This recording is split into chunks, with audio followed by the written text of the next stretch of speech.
téléspectateurs yi safoo ati ànd ak ñun ci ITV yegsi leen ak jàmm ci seen bloc d'information la totale mbokk yi fi mu toll nii ci une journaux yëpp ku ko xool seetlu ko ñëpp ñoo ngi teg seen bët ci lii di perchoiru assemblée nationale. ginnaaw 13e législature bi ci génn kan moo nar a nekk kiy wuutu kii di Moustapha Niasse foofee ca kaw perchoir ba.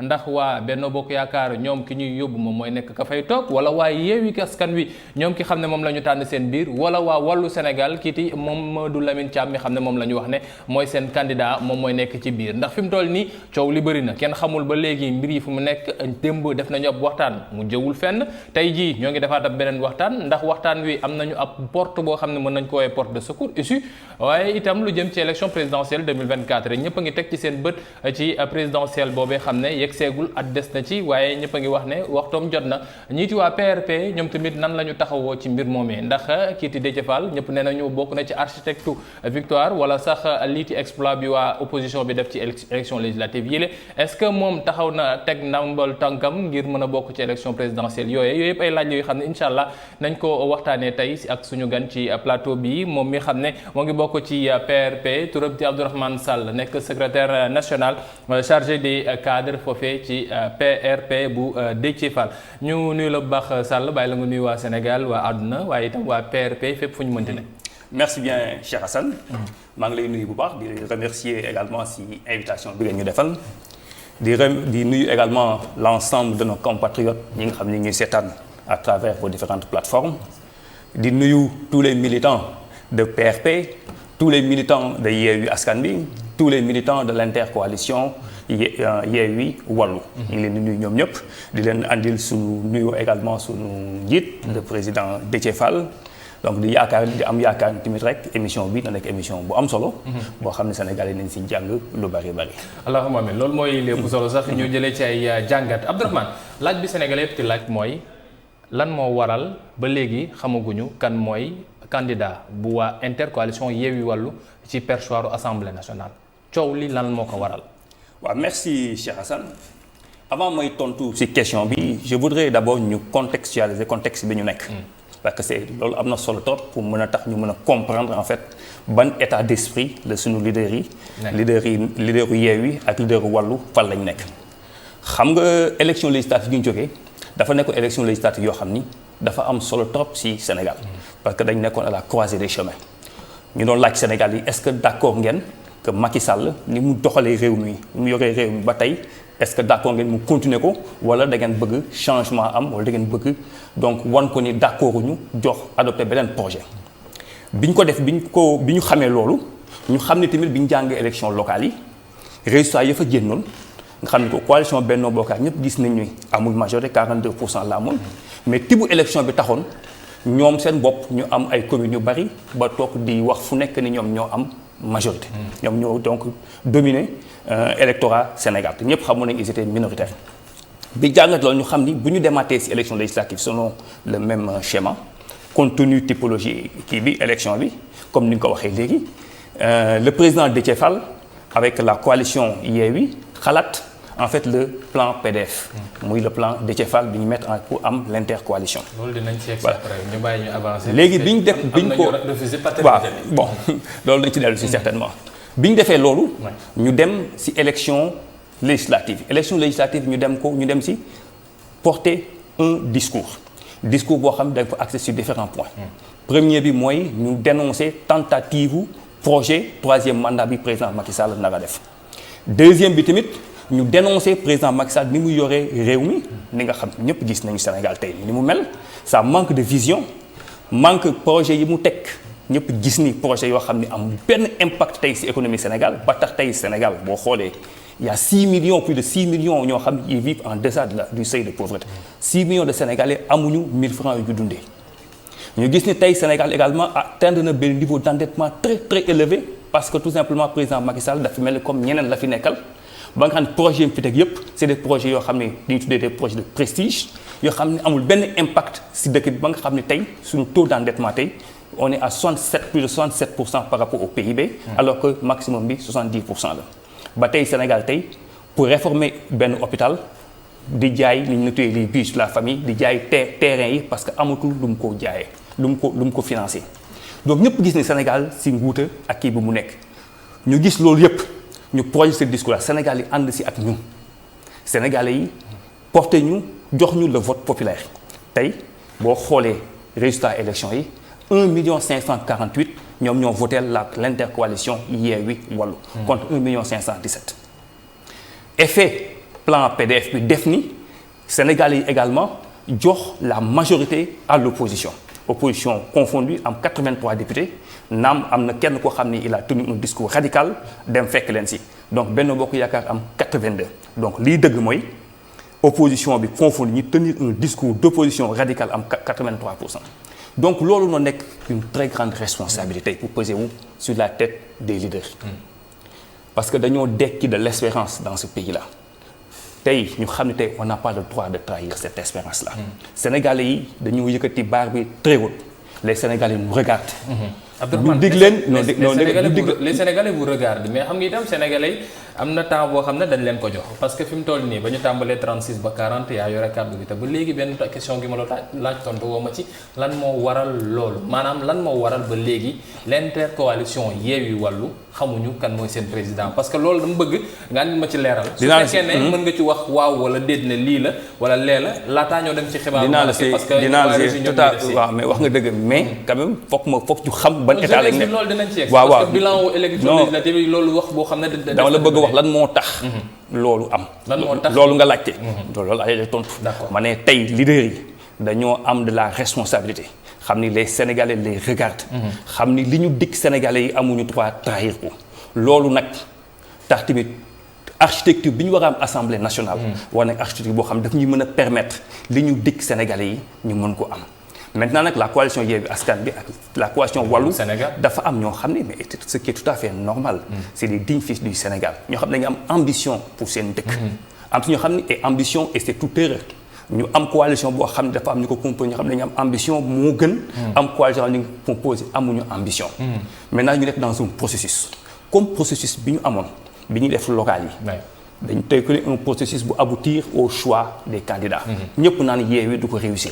législative yi aussi ñu am un processus bu aboutir si kii ñëpp naan Yewwi du ko ba ñu réussir ko ba teg l'intercoalition mu réussir ko c'est ce même processus là qui est en train d'être suivi les leaders sont en train de discuter ñoom seeni biir pour génne donc la meilleure architecture au niveau de l'Assemblée nationale qui leur permet de répondre aux aspirations du peuple sénégalais parce que in fine loolu rek moo am solo. Est-ce que choc ambition amul ci biir coalition intercoalition plutôt disons Yewwi Wallu Sénégal ndax ni mu ko waxee ku nekk ak ambition am waaye itam dëkk bëgg nañu ñi koy jiite nekk ñoo xam ne dañoo ambitieux même su fekkee ne quelquefois nee nañ ñenn ñi seen ambition day démesuré ñi xam ne dañoo taxaw fi mu toll nii ñu wax ne dañoo dugg ci xëccoo bi ñooñee est-ce que seen profil ñëpp nangu nañ ko Mamadou Lamine Thiam bi ñuy wax Ahmed Aïdara bi xam ne ñoo ngi koy tudd Barthélémy Diaz bi ñuy wax ne waa Pastef dañuy bañ mu yegg Birame Souleye Diop mi xam ne itam ñoo ngi wax ne dafa dugg léegi ci danse bi loolee yëpp nan la tëddee PRP ban taxawaay la am ci loolee ndax dafa mel ne yéen ay arbitre bi au sein de l'intercoalition ndax lépp suñ koy waxtaanee ci seen bërëbu waxtaanukaay peut-être quelquefois lañ ko fay defee ak Déthié Fall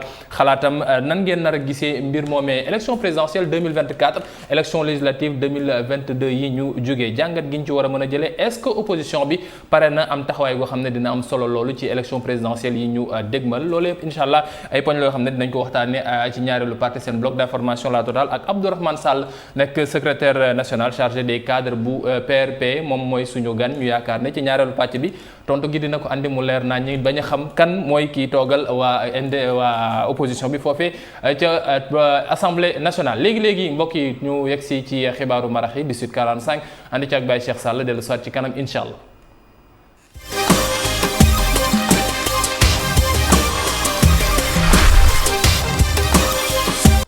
gërëm ko moom Baye Cheikh Sall xam ne moo ne woon ci xibaar yi ci kàllaamay wolof ci 18h45 bi mbokk yi ñu yegg si ci ñaareelu pàcc seen bloc d'information la totale dama leen ko doon xamale tey ñoo ngi mbégte dalal ci plateau bi Abdourahmane Sall nekk secrétaire national chargé des cadres ci PRP bu Déthié Fall yenn saa yi dañ koy tàmm di wax PRP bu Déthié Fall comme si Déthié moo ko moom alors que ne parti la bu ñëpp bokk loolu da il faut que ñu rectifier ko parce que dans l'idéologie sénégalaise parti dafa mel ne leader bi mooy borom parti bi. waaw loolu moom dañu tàmm ci le Sénégal. mais PRP moom mel noonu. d'ailleurs du PRP bu Déthié Fall c'est PRP diisoo ak askan wi. bon askan wee moom PRP. askan wee moom PRP. maintenant peut-être par abus de langage. lañ gars yi naan PRP bu Déthié Fall. PRP bu askan wi di soog askan wi la ñu dalal Abdourahmane Sall mi nekk seen secrétaire national chargé des cadres Sall sànq ba ñuy jeexal defal nga ma théorie pendant 4 minutes waaye ba léegi waxoo ma Sall lan moo tax amagoo leen candidat biir intercoalition Yewwi Wallu choix yi xam ne dégg nañ ko déjà la première question est-ce que ce sont des choix des choses qui sont avérées Birame Souleye Diop mi ñu wax ne candidat la Ahmed Aïdara mi ñu wax candidat la Barthélémy Diaz mi ñu wax candidat la ak Mamadou Lamine Thiam est-ce que ñeenti candidats yooyu ñoo déclaré wu pour perchoir Assemblée nationale ci seen waxtaan. bon en tout cas li am solo ci sa question bi mooy ba léegi laajte wuñu kan mooy candidat Benno Bokk Yaakaar. cela veut dire que Benno Bokk Yaakaar soit intéressé wul kenn Yewwi Askan bi ak l'intercoalition bi même ñoo yor coow li. et loolu day traduire rek que Sénégalais yi attente bi ñu am sur la coalition c'est l'intercoalition Yewwi ak. peut-être ñoom ñu régler situation bi te yéen nekk góor ci. kan mooy seen candidat non mënu ko en interne mais en interne voilà. mais ci boor bi. waaw mais li ñeenti wuñ ko sax. ça veut dire que tout simplement que intéressé wul trop Sénégalais yi. l'intérêt sénégalais mooy l'intercoalition Wallu Yeewu. maintenant nag am na lu bëri lu ñuy wax ci biti. mais ba léegi ay dégg naa rek la. ba léegi dégguñu ñooñu ngay wax ñëpp. ñu jéem a déclarer seen candidature. moo tax foofu noonu mënu fuñ fa dem. li ñu xam mooy aujourd'hui l'intercoalition Yewwi Wallu dafa am un processus boo xam ne moom la ñuy suivre pour désigner seen candidat te ñi ngi ci temps bi. mais moom laa bëgg a xam. est-ce que c'est avéré. que ni parce que yow ci cadre yi nga bokk. ce qui sous-entend yéen a ngi toog ci waxtaan ci seen biir ngir xool ñan ñooy dem ak ñan ñoo dul dem. balaa ñuy wax ne diw moom mooy génn ak génn est-ce que c'est avéré que Mamadou Lamine Thiam mooy candidat bu parti démocratique sénégalais bu Yewwi bu Wallu Sénégal. waaw xam nga nag mënu ma wax au nom de Wallu. non mais intercoalition. waaw non moo tax ma ne dañ ñëw proposer parce que da ngeen ci waxtaan. te yéen a ngi ci waxtaan par léegi mu def juróomi fan xanaa. waaw moo tax xam nga waxtaan bu xam ni. sotteekul mënuñu nekk fii tey di wax li xew ci biir li ñu xam mooy ñi ngi ci temps bi ñi ngi waxtaan te bu jotee am na commission scientifique bu ñu teg boo xam ne le président Déthié Fall moom moo ko jiite ñuy waxtaan pour xool ban configuration bu gën ci Sénégal bi nga xam ne dinañu permettre engagement yi ñu jëloon vis-à-vis des Sénégalais pour ci doxalinu Assemblée nationale en termes de réforme en termes de rôle bi Assemblée nationale war a jouer ci démocratie Sénégal di ñu digg ak Sénégalais yi ñi ngi ci. Sall vous voulez froisser personne. non loolu la. mais Sall dafa mel ne da ngay bañ kenn mer dafa mel ne da ngay bañ waa Pastef mer soo waxee ne non ñun on est avec Barthélémy Diaz dafa mel ne da ngay bañ waa Taxawu mer soo waxee ne non ñun on est avec Birame Souleye wala. non en fait xam nga. parce que dafa mel ne yéen vous êtes nii au sein même de la coalition. non c'est pas ça xam nga tey ñun dañu nekk dans une coalition et dans une intercoalition. def campagne promettre des choses aux Sénégalais loolu rek moo am solo dañu promettre aux Sénégalais maintenant li am solo mooy. ban organisation la ñuy teg ba nga xam li ñu digg ak askan bi dinañ ko matal parce que comme ni ma ko waxee sànq askan bi dafa am lu muy xaar lu bari si ñun te loolu waruñu ko war maintenant nag waxtaan la il y a des ambitions et c'est comme ni ma ko waxee sànq c'est tout à fait normal parce que ay partis politiques ak ay coalition bu ñu dajee te kenn amu ci ambition c'est grave mais comme li ñu defoon élection yi jàll yépp ba nga xam ni dinañ génne des listes fii aussi dinañ ko def aussi ba nga xam ne dañ génne un candidat boo xam ne mooy le candidat de l'intercoalition pour la présidence de l'Assemblée nationale. Pour vous c'est qui le meilleur client ou bien le meilleur candidat ou bien le meilleur profil su fekkoon da ngeen di wax au niveau de l'intercoalition Yewwi Wallu on veut tel profil ban profil lay doon. bon profil bi mooy un profil boo xam ni parce que dañu am Assemblée nationale boo xam ni dafa multicolore déjà tey il y a coalition Benno Bokk Yaakaar am nañ fi 82 députés. si biir coalition intercoalition yi ak parti yi bari nañ si. donc soxla nañ koo xam ni war na mën a manager kii boobu noonu yëpp cette diversité. bi fa nekk noonu yëpp ça c'est extrêmement important. war nañ am koo xam ne aussi temps bi bariwul fii ak élection présidentielle war nañ am koo xam ne aussi xam na rouage Assemblée nationale mën a rapidement prendre ses marques et puis impulser en fait li nga xam ne moom dañuy xaar dëgg ci Assemblée nationale par rapport à ces rôles yi nga xam ne moom la ko constitution bi jox. donc loolu la ñuy xaar sur le président de l'Assemblée nationale boo xam ne moo war na ko mën a incarner. bon donc profil bi nga wax profilu Barthélémy Diaz la parce que Barthélémy Diaz yi connaît déjà l'Assemblée nationale mosoon na fa dugg ci bannière Benno Bokk Yaakaar la woon ak parti socialiste moom nekkoon na fa ba li ko fay dal di ko fa dal ñu génne woon ko ci assemblée bi ndax problème judiciaire kon suñuy wax ne da ngeen bëgg en moins d'une année assemblée bi mu mel na loo xam ne day servir pour la présidentielle de 2024 donc Barthélémy est le meilleur candidat. ndax Barthélémy certes il a le profil. mais moom kese certainement amul profil il y en a d'autres. c'est-à-dire que li may wax nii. peut-être que suñu waxee nii parce que là si on parle de Barthélémy Diaz moom la ñuy jàpp ne am na profil bi xam ne jaar na assemblée nationale Ahmed Aïdara jaaragul assemblée nationale moo ngi doogaa di dugg ci mairie suñu waxee Birame Souleye Diop jaaragul assemblée nationale yorewut itam loo xam ne mën nañu wax ne mën naa dugg léegi ci biir assemblée nationale bi Mamadou Lamine Thiam on peut avoir la présomption que ne am na background boo xam ne jàngi na ko ci biir parti démocratique sénégalais mais le profil c'est Barthélémy Diaz. waaw tout à fait moo tax loolu yëpp nag comme il y a des leaders ñoo xam ni ñu daje di waxtaan te gënuma leen xam affaire gënuma leen xam profil gënuma leen xam li ñu digge ak sénégalais yi gënuma leen xam li sénégalais yi di xaar si ñoom en termes de responsabilité moo tax ma yaakaar ni fii ak fan yu néew dinañ communiquer wax lan lañ décidé te li ñuy décidé gëm naa ne mooy li nga xam ni kon ba léegi daal yéen fi toll nii à 10-11 jours de l'installation de l'Assemblée nationale xamagoo leen noo leen mais on est dans le temps xam nga élection législative yi ba bi ñuy dem jusqu'au dernier jour suñu liste yi leerul woon te pourtant génne nañu liste boobu loo xam ni. moo tax ngeen di coow ci réew mi alors que ne seen liste baaxul woon. li am solo mooy résultat bi. parce que aussi foog ñu am le culte du résultat. ça c'est extrêmement important. li am solo mooy résultat bi ñu demee càppaandaw lan moo am. bi ñu demee càppaandaw li mu joxe mooy tey pour la première fois dans l'histoire politique du Sénégal parti au pouvoir coalition au pouvoir nekk ci kii bi nii. pour la première fois ñu non balancé ñu ko dañ ko duma. non dañ ko duma sur deux fronts. tey parce que yéen seen intercoalition vous avez 80 députés. non voilà tey boo jëlee le vote populaire. intercoalition Yewwi Wallu à 1,548 ñoo ko votel. nga jël la coalition Benno Bokk Yaakaar 1,517. ñoo ko votel. da nga ne intercoalition ne coalition. waaw mais intercoalition la mais intercoalition bi mu nekk loo xam ne dañ ko reconnaître juridiquement parce que du intercoalition bi moom moo amoon liste bu mu yóbbu ci élection yi. waaw d'accord mais intercoalition bi. reconnaître ko juridiquement. mais loolu mooy nag en fait pexe président Déthié Fall bi teg. kii boobu noonu c'est-à-dire. dem si loo xam ne est-ce que la paternité appartient à Déthié Fall dem maa ngi am fii ci plateau bi Mor Ndiaye nekk secrétaire national bu parti Jëngu Tabax solidarité nationale ak construction bu Boubacar Camara nee na ñoom moom lii di plan boobu ngeen di wooyee plan PDF ñoom ñoo ko taxawal ginnaaw ba ñu jugee ci yéen ci wàllu Sénégal ci seen coalition Yewwi Askan Wi dem wàllu Sénégal ñoom ñoo taxawal lii di plan boobee xam ne mooy intercoalition bi. c'est la raison pour laquelle même Déthié Fall taxawul fenn ne moom programme bi. waaw Déthié Fall ñëpp xamal nañ ko dal ak modestie boo xam ne doo ko dégg mukk muy taxaw naan lii man la kooku yaakaar naa ni Sénégal yëpp mën nañ ko témoigner et quand même ça me gêne un peu même nekk fii tey nekk dans un débat de paternité. parce qu'en fait l'essentiel n'est pas là-bas l'essentiel est ailleurs. li ma xam rek mooy plan Déthié Fall bi ñu ko jénnee. ñu bëri ŋàññoon nañ. plan intercoalition bu ñu waxati léegi plan Déthié Fall. parce que Boubacar Camara nee na moom moo ko. waaw mais permettez-moi ma wax foofu tuuti c'est que bi ñu koy génne. ñu bëri ŋàññoon nañ plan bi. boo leen xalaatee boo fàttali ko ba au début. naan plan bi baaxul plan bi dem fenn bañ na ko sax ba problème yi amoon ci intercoalition bi dañ ko jiiñoon plan bi. tuddee ko nag le plan Déthié Fall. yaakaar naa ni instant boobu noonu ku war a mën a revendiquer paternité. li gën a rafet mooy instant bi mu amee problème nga revendiquer ko. mais instant boobu noonu je crois kenn revendiquer wu ko woon. Déthié Fall tamit jénnul ay partisans jénnuñ ne du plan dañ ko assumer. daal ne seen plan la malgré li ñu si wax lépp lu ñaaw. ñëpp ne woon ne du dem.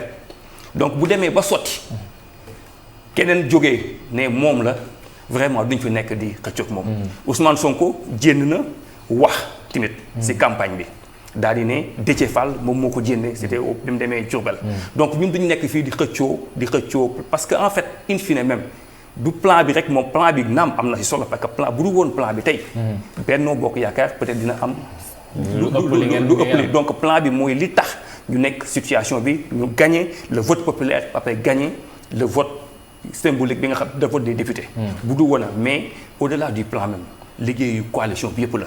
parce que tey plan architecte kese mënul tabax bâtiment. n'est-ce pas donc pour bâtiment taxaw architecte dina liggéey ingénieur bi dina liggéey. ouvrier dina liggéey ba ñëpp ba bâtiment bi taxaw.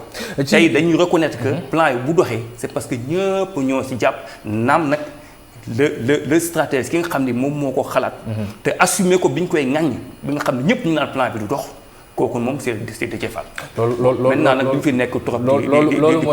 loolu mooy seen taxawaay yéen ci plan boobu xam ne moom moo sanc li intercoalition bi. alors Abdourahmane ba léegi ñu yegg sànq ba ngay wax maa ngi lay dégg nga ni il faut ngeen teg président boo xam ne day nekk assemblée nationale pour mën a def rouage yi ci war laataa ngeen di yegg ci mbirum présidentiel yu 2024. est-ce que soo leen doxalee noonu ngeen mel ne kuy jël lii ci assemblée nationale bëgg ko def arme boo leen bëgg a xeexee ak exécutif bi laataa ñuy yegg si ci présidentiel yu 2024 doo leen nekk loo xam ne da ngeen di daanu ci revers yi xam ne moom ngeen di reprocher ñiiti gouvernement bi fi nekk. instrumentalisation liiti législatif bi. non xam nga tey histoire moo na que ni ñi jiite la coalition Yewwi ak la coalition Wallu c'est des gens extrêmement sérieux extrêmement patriotes loolu moom foog naa amul benn sikki sàkk bu ñu mën a am foofu noonu maintenant nag dañu amoon assemblée nationale boo xam ne joué wul woon rôle am parce que assemblée nationale dafa am liggéeyam li ko constitution bi jox mooy benn muy voter ay loi di voter ay budget di contrôler action gouvernementale et di évaluer également politique yi boo xoolee ci ay loi assemblée bii ñu génn benn projet de loi moo jóge ci député yi te c'est relatif ci fonctionnement assemblée nationale amul beneen projet de loi bu ci jóge il y a eu 148 projets de loi yu jóge ci exécutif yépp a jàll mu mel ni comme assemblée nationale boo fa nekk passoire la ci budget bu ñëw jàll te gis nañu tey Sénégal tey comme ni ma ko waxee sànq budget yëpp investissement yi ñu def yëpp gis nañ ni amul benn impact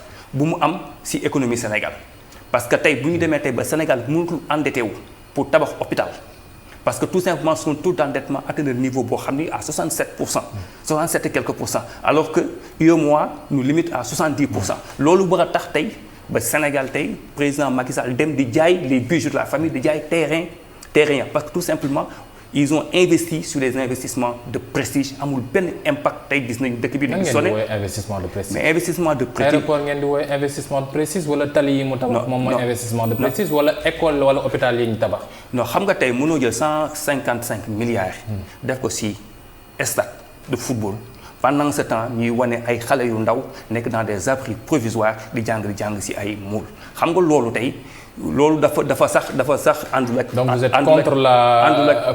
contre la construction de joyaux. nous sommes contre ñu jël 155 milliards di ko def ci hôpital ci stade alors que sunu réew pour ñu tabax hôpital dañuy jaay terrain loolu nous sommes contre ça. tabax nañ fay hôpital te jaay ñu terrain bii nii rek lañ ci doogaati waxum terrain. gi ñu jaay waaw parce que tout simplement. te pourtant tabax nañu stade bi itam. waaw.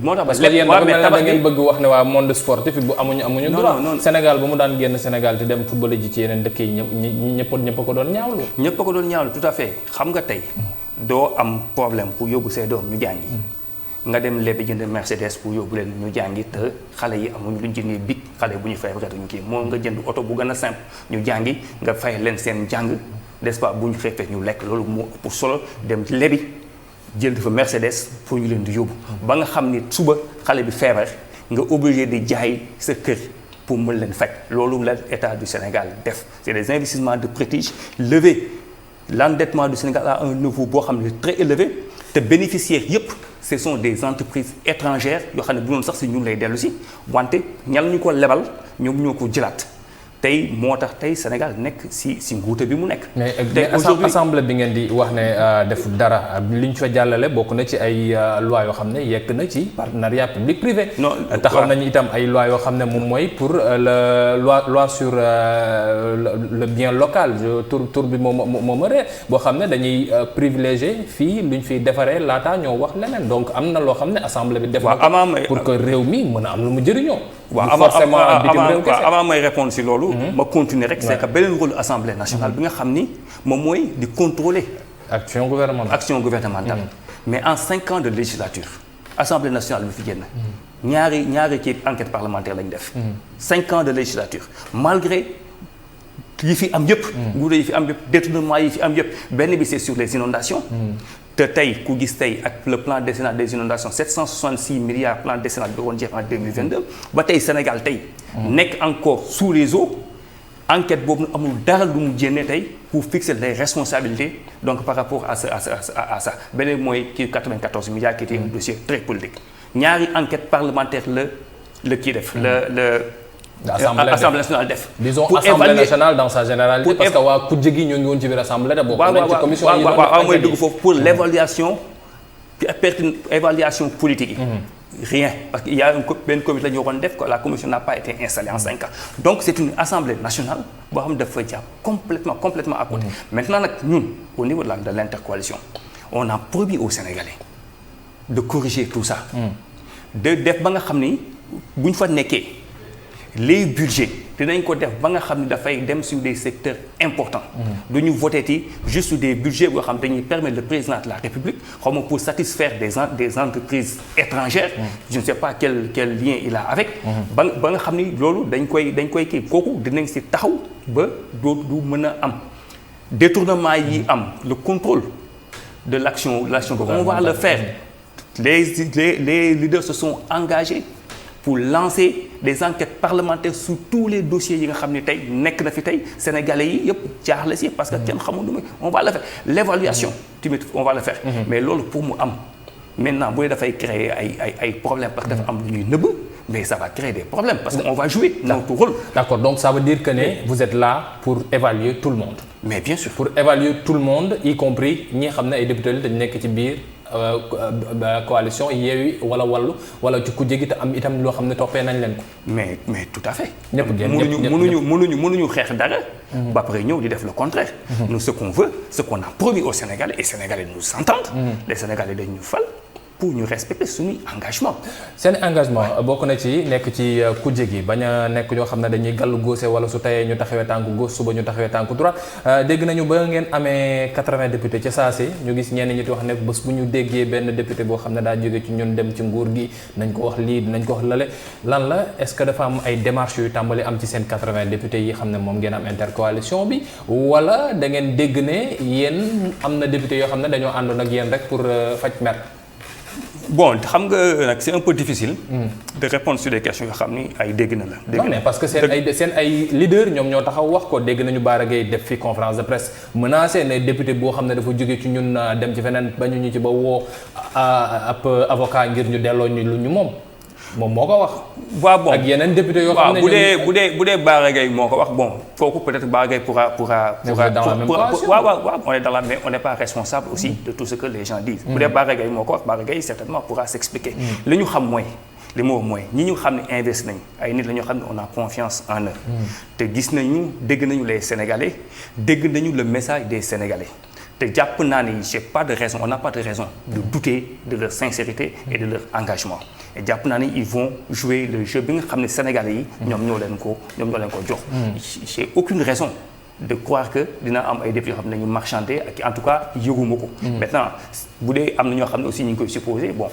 c'est pas moi mais en tout cas c'est des gens qu'on a investis parce que on a eu confiance en eux sinon duñ leen investir donc jusqu'à ce que preuve du contraire dañuy côté di am confiance ak ñoom et te yaakaar nañ dégg nañu le message des Sénégalais. dégg nañ message des Sénégalais mu nekk 80 députés yoo xam ne dañ leen doon tooñee te leen wax ne leen la liste des remplaçants moom moo mujj gagné liste titulaire yu waa Benno Bokk Yaakaar noonu la ko ñenn ñi ci waa réew mi di waxee liste remplaçant yooyu ñooñu xam ne da ngeen leen dugaloon rek ngir su fekkoon ne ñii nanguwuñu wala ñii am empêchement bés ñoom ñu mun leen wuutu est-ce que yéen a ngi leen di capacité parce que pour beaucoup on se dit est-ce que ñii xam nañu li Assemblée nationale est-ce que si au sein de la coalition wax nañ leen lan lañ fa war a liggéey ak itam ban taxawaay lañ war a mën a am pour ba ëllëg suñu waree interpeller gouvernement wala ëllëg suñu waree taxaw ne non président soxla nañu ay leeral ci lii wala bëgg nañu comme ñu ko ñëppati waxee ñu xam kan la ñu am premier ministre boo xam ne dinañu mën a amaat contrôle boo xam ne gouvernement bi dina woo premier ministre bi.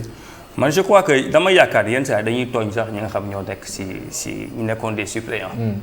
parce que boo jëlee équipe bu football ñi nekk si banc bi ak ñi nekk si terrain bi amul différence. boo yaakaaree ni ñi nekk ñi joué ñoom ñoo gën a farlu ñoom ñoo gën a compétent ñi nekk ci da ngay juum. man dama jàpp ni responsabilité mooy bu ñu demee ba defar liste ñi si nekk ñëpp c'est des gens yoo xam ni wóolu nañu leen pour ñu dem nekk des députés représenter dignement le peuple. Donc c'était pas une liste fourre-tout. Non, pas du tout. Genre ñu ma ci xam c'est des gens extrêmement compétents, extrêmement sérieux. Donc et c'est même on va pas même accepter ça. Les gens sont assez responsables. ba nga xam du ñu ñëw ba ci suppléant di jël n'importe qui di ko fa def. Si je veux dire c'est pas sérieux ça. Man jàpp naa ni ñi nekk ci liste suppléants yi au même titre que ñi nekk ci liste titulaires yi ñoom ñëpp benn lañu. C'est que tout simplement ordre la il fallait mettre ñi nekk fii ñu kii ko mais tous les gens qui sont dans les listes sont des députés. Foofu moom yaakaar ni bon c'est des gens qui ñoo xam ne xamuñu la ñuy def foog naa ça c'est un peu manquer de respect. Abdourahmane Sall mooy suñu gan ci seen bloc d'information la totale Abdourahmane am ngeen 80 députés suñ ci boolee peut-être kii ci Thierno Alassane Sall mi nekk ci Aar Sénégal moom nee na ci kujje gi la nekk même su fekkee nee na boo waxagul ndax day dugg seen coalition intercoalition ou pas ak itam groupe parlementaire yi ngeen di taxawal déjà groupe parlementaire yi. wala ba léegi ci schéma waxtaan wi xam ne moom ngeen nekk moom ngeen taxaw di xaar ndax da ngeen di am benn groupe parlementaire ou bien 2 groupes parlementaires éclatés. Mais naturellement ba léegi si waxtaan yi la nekk parce que kii d'ensemble la. xam nga Yewwi coalition Yewwi ak y a de grands stratèges yu fa nekk ñoo xam ni dañu xam fu ñu jëm. stratège wala naxe wala ñu yàgg ci kii bi rek ci rouage politique bi. waaw mais l'expérience aussi dafa am solo. En tout cas dañuy xam fi ñu jëm et puis xam di xool naka dañuy doxalee pour àgg fa ñu jëm et loolu yëpp nag dafa bokk ci organisation Assemblée nationale au niveau des groupes parlementaires au niveau des vice-présidences au niveau de tout ça c'est une organisation il faut mettre en place pour maximiser chance yi ñu am pour war a mën a répondre aux aspirations des Sénégalais que les Sénégalais ont porté. Vous savez il y a une grande responsabilité boo xam ne dafa porté tey sur l'opposition tey opposition ñëpp a ñu toog di ñu seetal di ñu xool parce que dañoo wër wax dénoncer promettre ñu jox ñu dañu seetaan nag donc la responsabilité elle est historique te comme ni ma ko waxee sànq amuñu droit trahir parce que tey Sénégal dafa am benn esprit bu fi juddu te bu ma yaakaar ne bu ñu demee tey Sénégal ba nit ñi amatuñu confiance ci pouvoir bi amatuñu confiance ci opposition bi vraiment notre pays est foutu.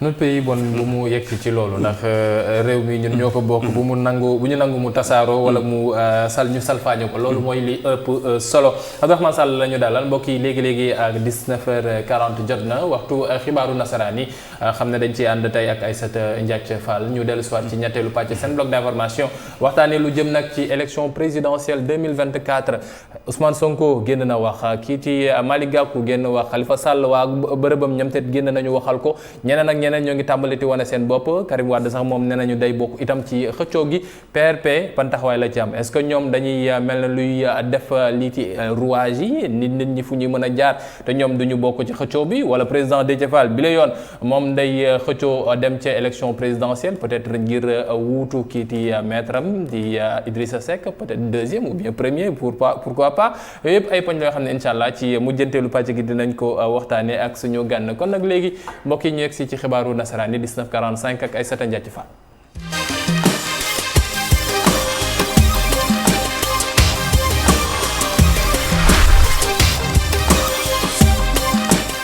mbokk yi ñu yegsi ci mujjanteelu pàcc seen bloc d'information la totale ñu am mbégte dalal ci plateau bi Abdourahmane Sall nekk secrétaire national chargé des cadres fële ca PRP diisoo ak askan wi ni mu ko leeralee parti boobee xam ne kii kay jiite ci jamono ji di Déthié Fall mi nekkoon député wala mi nekk député ci 13e législature bi wax seen mandataire jaba léegi jeexagul ba ñuy andi beneen assemblée bu bees bi 14e dañuy dem def cap sur 2024. La stratégie bi ngeen génnee est-ce que c'était inscrit dans votre charte que suñu génnee ci élection locale yi wala législative yi plutôt ba ñu joxe résultat yi rek ak intercoalition bi day tas ku nekk mën naa taxaw woote na day dem ci élection présidentielle. Bon, c'est pas l'intercoalition, c'est la coalition. C'est la coalition. C'est la coalition Yewwi Askan Wi. Et je rappelle aussi tasul de tas. Ce qui était dit, c'est que dañuy ànd élection locale def une liste commune. En élection législative def liste commune, élection présidentielle, chacun peut présenter son candidat et il y a un accord que quand il y a bu amee benn candidat Yewwi bu dem deuxième tour ñu jàppale ko.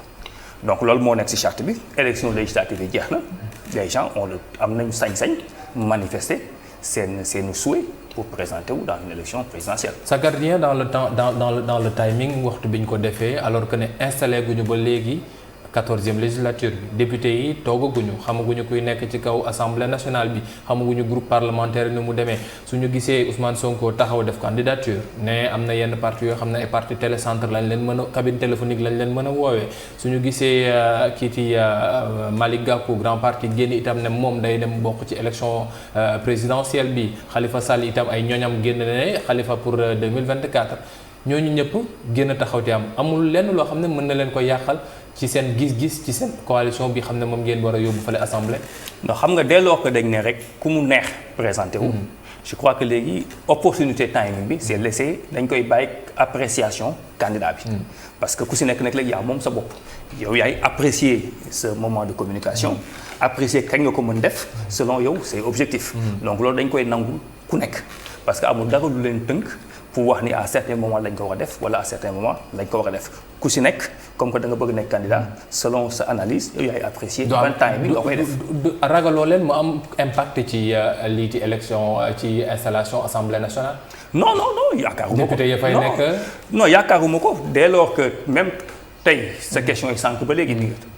am na ñu déclaré wu mais terewul ba léegi ñu ngi réunion démb ñu ngi woon parti kii suñu siège di réunion tey aussi pour xool naka la ñuy tegee kii assemblée nationale bi donc y am aussi benn impact parce que assemblée nationale dafa am lu ñu diggee woon ak askan bi te intercoalition bi moo ko diggee donc si loolu noonu dañuy liggéey pour la partie assemblée nationale maintenant si présidentielle nag ay candidats individuels la chacun est libre d'apprécier donc noo koy doxalee. timing bi ak opportunité bi ku jëm li xam ne moom moom la ku nekk ci teg. PRP dégguñ leen. lu waral loolu c'est pas le temps c'est pas le moment ou bien vous vous concentrez sur autre chose ou bien da ngeen jàpp ne 2024 c'est trop tôt 2029 ngeen di xaar. waaw xam nga PRP c'est un parti quand même très organisé. bon maintenant et jeune. waaw et jeune waaw mais aux âmes bien nées la valeur n'attend point. le nombre d'années est tey. ku gis le président de Jëfa dem taxawee gis na ni quand même que mënuñu reprocher trop loolu noonu mais xam nga tey pour candidature PRP xam nga tey boo analyser Sénégal fi ñu toll tey par rapport ak environnement bi ñu nekk par rapport ak dëkk bi ni mu mel yaakaar naa ni qualité président de la République ñu soxla en termes de profil soxla nañu un président boo xam ni dafa patriote un grand patriote koo xam ne dafa bëgg Sénégal il met le Sénégal au début à la fin de tout te loolu noonu tey boo jëlee par exemple le président Déthié Fall c'est une qualité boo xam ni nangul nañ ko daf ko am parce que am na ñu naan si élection législative yi que PRP par rapport ak ni président Déthié Fall doxalee gañewul lu bari loolu di luy firndeel lu bari parce que yéen amoo leen benn député lañu am loolu quand même di wane lu bari parce que président Déthié Fall xamoon na ni gaa du nekk député moom xamoon na ni tamit que ñi ñu investir ci partem pratiquement benn la wala ñaar kenn lañu investir au niveau des départements donc xamoon nañu PRP du ci am dara et pourtant dafa dem ba jeex joxe boppam joxe tempsam joxe léppam ba pare mobiliser ñu ñëpp aussi ñu bokk ci bu ñu ko koy wax li ñu daan wax mooy bu Sénégal soxlaa dara amatul te enjeu bi ñu toll tey ci élection législative ak élection locale yi tamit parce que amuñu fa tamit lu bari mooy génne Sénégal ci loxo Benno Bokk Yaakaar bi nga xam dañ jàpp ni góom la pour Sénégal donc dañuy wax loolu rek moo am solo. bu ñu xool leneen bu Sénégal soxlaa dara wootul mën a am bi ñu amee 1 an suñu kii dañ bëggoon def suñu anniversaire. je me rappelle très bien mun nañu ci manifestation famille du ñu def anniversaire parce que fi ñu toll dañ nekk ci coalition boo xam ni dafa mobiliser Sénégalais yi bu ñu ko defee rek dañuy différencier wu. te loolu baaxul parce que Sénégal fi mu toll nii dafa laaj une unité en aucun moment waru ñu différencier wu même si c'est un moment important de marketing politique pour un parti mu teg ko fële muy témoigner donc un grand patriote soxla nañu aussi un gars extrêmement compétent su Déthié Fall tey foog naa kenn mënu ko laam-laamee tey tax ñu respecté ko tey yaa ngi koy meetingal de waaw non li may wax dëgg la li may wax tey boo defoon tey micro trottoir tey dañ ko koy nangul tey Sénégal tax ñu nangul ko ba tey mu joué waaw mais comme que si moom la ñuy wax. parce que pour le moment yaa ngi patriote mën nañu wax Ousmane Sonko wala c'est le bon candidat peut-être. waaw mais Déthié Fall c'est un patriote mais c'est pas le seul patriote. mën nañu nangul tamit Ousmane Sonko tamit. ak Gakou loolu mën nañ leen ñot nangul. mais comme si Déthié Fall la ñuy wax. donc compétence am. tey ñëpp nangul nañ ko.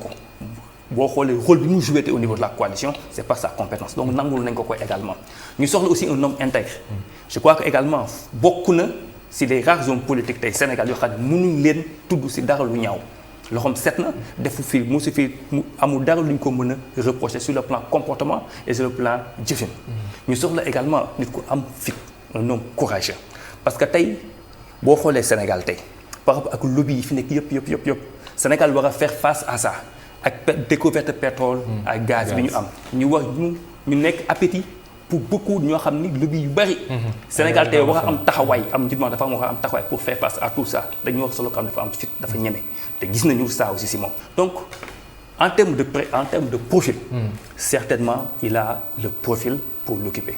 Mais pour maintenant yéen am profil te génnoo leen ba léegi wane seen bopp. parce que yéen on vous taxe toujours d'être un éternel second parce que ci ginnaaw Idrissa Seck léegi ngeen ñëw dugg ci biir coalition Yewwi Askan Wi mel na lu nekk ci ginnaaw ñoom Ousmane Sonko Khalifa Sall ak ñoom Barthélémy Dias même Barth sax dañuy mel na di wax ne moom moo leen ëpp tur. waaw xam nga comme au niveau national lan la dafa Déthié moom moo amul envergure nationale bi wala PRP moom moo amul ancrage au niveau national bi ba war a mën a tax ngeen taxaw ne fi mu toll nii en 2024 on sera candidat pour présidentielle bi. waaw xam nga bàyyiwuma àggal sax je veux dire en tout cas l'homme a le profil. Maintenant nag comme ni ñu ko xamee c'est un homme extrêmement réfléchi qui prend son temps koo xam nekkul dans le mimétisme nga xam ni diw def na damay def il analyse les choses et au bon moment. comme ni mu ko tàmmee def xam ni boo ko xoolee moom dafa am des moments de communication bu ko defee rek ñëpp xam ne def na ko. et il le fera tollakuñu foofu noonu. lu tax tollakuñu fa. waaw si suñu jàngat. pourquoi pour vous c'est pas encore important. et là aussi également. ça témoigne aussi le sens patriotique du président Déthié Fall. parce que bi ñu waxtaanee loolu dafa nañu sawee fi ñu toll nii dañ def l'intercoalition tuddee ko le PDF tuddee ko n'est-ce pas. ñu war a teg assemblée nationale. si jàngatam moom mooy Sénégal fu nekk tolluwul si jàngatam fu ñu war a waxee waxu président. dañu war a nekk ba régler problème mu assemblée nationale si jàngatam ak ci suñu jàngat. doog a dugg si débat président. kon yéen da ngeen di moytu ñu nekk ab réew moo xam ne en éternelle campagne électorale la ñuy nekk. non au-delà de ça c'est que dañu dikk Sénégalais yi comme ne waxee sànq ba léegi. war a respecter suñu engagement ñu toll fi ñu xam dañ ko war a togg dañu war a teg assemblée nationale loolu mooy priorité tey fi ñu toll nii donc énergie beeg suñu xalaat lépp aujourd'hui si la nekk te moom tamit comme di ma ko waxee c'est un grand stratège coalition bi l'intercoalition wóolu ko tamit jox ko la commission scientifique mu war ko diriger di ko piloter si loolu la nekk kii si loolu maintenant quand il. mais dugg gi mu dugg ci doole ak biir coalition Yewwi Askan Wi yore comité scientifique yore leneen ak yeneen yoo xam ne day nekk ci biir lu xew ñu ni Déthié la ñuy xaar mu taxawal ñu xew Déthié la ñuy xaar mu doxal est-ce que du tax mu fàtte parti bi mu moom muy PRP wala bu mu bokk plutôt muy PRP ak itam li xam ne moom la peut-être ñi nekk ci biir PRP te xaar ci moom. xam nga voilà yéen vos ambitions c'est faire en sorte que la chose se porte bien au niveau de coalition de Yewwi Askan Wi. xam nga en 2012. 2013 2012 bi Benno Bokk Yaakaar jëlee pouvoir bi ñu théoriser seen slogan boobu la patrie avant le parti. ba ma ko njëkkee dégg dama ne musiba ngi nii parce que parti politique bu demee. ba ne la patrie avant le parti ça veut dire que kuy wax loolu jàpp na ni à un certain moment mën na am intérêt parti. am intérêt patrie ba mu différent ba mu jël intérêt patrie teg ko ci kaw intérêt parti kooku noonu loolu la jàpp dafa jàpp ni en parti bi mën na am intérêt bu wutee ak intérêt patrie bi muy nekk lu grave un aveu extrêmement grave ñun dañu jàpp ni le PRP ne peut pas exister en dehors intérêt Sénégal Sénégal rek moo am PRP dafa exister pour Sénégal ñun dañ jàpp ni comme ni ko ñëpp di waxee conquérir pouvoir bi du objectif parti politique moyen la rek mais objectif parti politique mooy liggéeyal sa askan mettre ko dans des projets de développement dem réel loolu mooy objectif bi accéder au pouvoir n'est qu'un moyen ñun jàppuñu loolu mooy finalité la finalité c'est pas ça yoon la rek pour accéder mais la véritable finalité mooy liggéey bi ngay defal sa askan pour atteindre les objectifs moo tax Déthié Fall saa yu ko bu jàppee ni si li mu nekk moom moo gën a amal yitte fi ñu toll nii Sénégal si loolu lay nekk du xalaat PRP parce que PRP en soi dafa exister parce que Sénégal existé na bu Sénégal existé lu PRP amul.